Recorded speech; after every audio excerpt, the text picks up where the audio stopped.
Hello, this is Sarah Watson, and I will be describing what I thought were the most important parts of Stephen Krashen's video lecture. I've included a picture and the links. You obviously have them, but I thought I'd include them. I think the first thing that struck me in his lecture was the distinction that he made between acquisition and learning.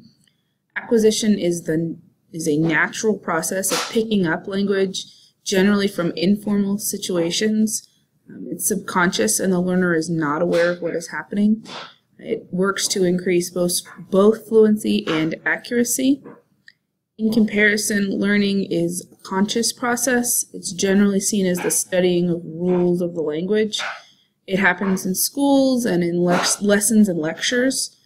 It's about rules and grammar. It increases your accuracy, and it's generally all about error correction. He put a lot of emphasis on this distinction, which I found very interesting, and reflecting upon my own experience with learning. I was trying to learn a language in school, and I wasn't trying to acquire it in the way the structure of the classes were, and I was unsuccessful in multiple attempts. I think that's something we need to keep in mind as educators, that it's not just the structure, lessons, and activities, but it's more importantly is the informal situations and having students talk with their peers. That is very valuable.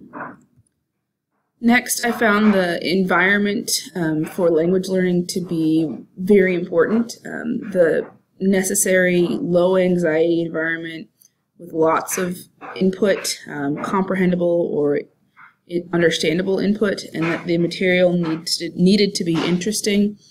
We've all had classes where things were really boring and we zoned out, but if the material is interesting, students are engaged in not just learning the language, but also learning the material.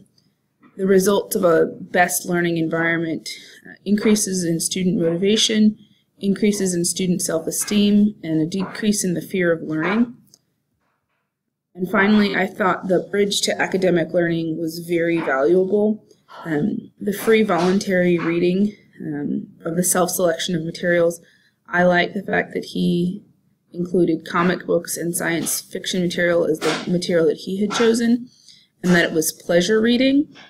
I've seen this in classes with Dear Time, Drop Everything and Read, and MERP Time of monitored independent reading programs.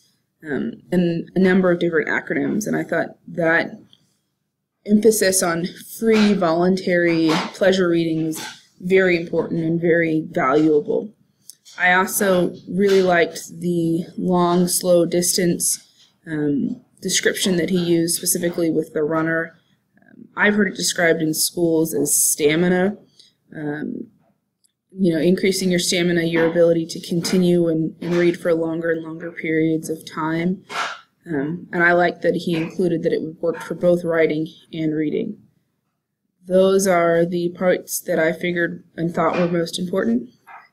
Let me know if you disagree or agree. Thank you. Bye.